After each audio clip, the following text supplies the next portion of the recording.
Also, in the same way, if you're trying to listen, say, to a telephone conversation while the children are running all over the house and screaming, if you try to listen to the telephone, you'll get very angry and you'll have to stop to yell at the children to make them be quiet.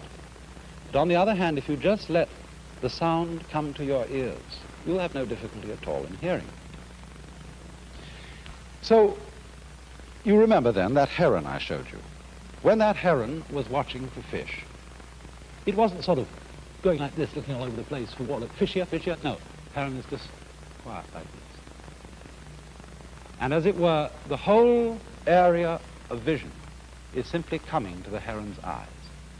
And the moment it sees a ripple in the water, it darts down and gets the fish. Now, I don't think it's only that we have been taught by teachers and parents and so on to try to see and try to hear clearly. There are other factors in the problem. And one of them is that while we are seeing and hearing, we are trying to make sense of our world by thinking about it. And the act of thinking also introduces an element of strain into the use of our minds. And I think the reason for this is, perhaps you will remember how I showed you on a previous program, that thought is linear.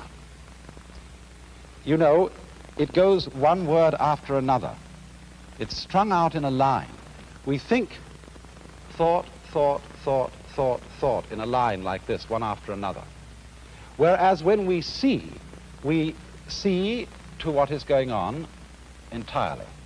We take in a volume when we see. We take in a great area. Nature is a volume rather than something strung out in a line. But when we think, we get one thought after another, and so the process of thought is much slower than the process of seeing and using our consciousness or our mind as a whole.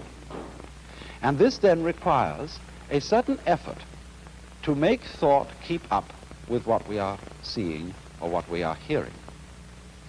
Also, you see, thought works by abstraction.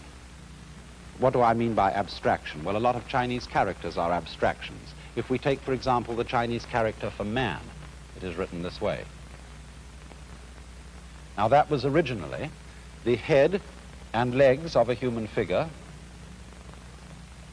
something, you know, like this. When we draw an abstract figure of a man, everybody knows that's a man. But as a matter of fact, it cuts out a great deal of man. This figure cuts out all the details and gives us a simple image which we can grasp all at once. And we have to do that in order to think, so that we can use a series of very simple images or grasps of the world, and these are abstractions. And it is fundamentally in terms of abstractions that we think. Now,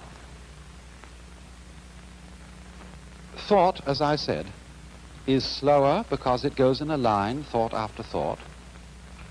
And also thought is abstract. That is to say, it lacks the full living quality of real life, just as this figure here is just a sort of skeleton, ball on top of sticks, and therefore it lacks the vitality, the aliveness of a real man.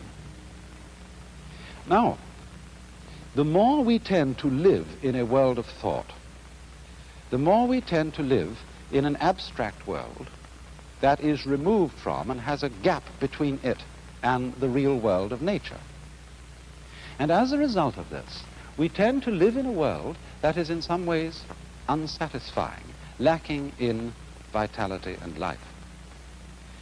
And also, people tend to think all the time.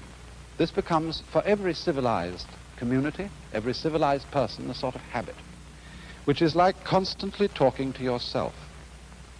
Now, of course, when you meet me here on the TV screen, I'm always talking, or almost always. But I assure you, I'm not always talking. I'm often silent, because after all, we have to be silent some of the time, don't we, in order to hear what other people have to say, and therefore to have something to talk about. In just the same way, our minds have to be silent some of the time if we are really to have anything to think about except thoughts. You know, there is a popular proverb which says that talking to yourself is the first sign of madness. And there's some truth in this, because constant thinking, as distinct from simply experiencing through our senses, constant thinking about our experiences, coding our experiences into words, into signs, into the symbols of thought, is a buzz that goes on day in and day out inside our heads except when we're asleep. And as a result of that, we begin to live in a world increasingly divorced from reality. And that is why in those Oriental cultures in India and China and Japan, it has always been considered important for everybody to spend some of his time, by no means all of his time, but some of it, not thinking, but simply in the attitude which was represented by that Chinese character which I drew at the beginning, pronounced guan, or quiet observation. Remember this point, it's important. This is not saying that thinking is a disturbance, is a thing that human beings shouldn't do. On the contrary, it's a highly important acquisition of man. But thinking is of no real value to us unless we also can practice non-thinking, unless we can have our minds silent and make immediate contact with the real world as distinct from the world of pure abstraction.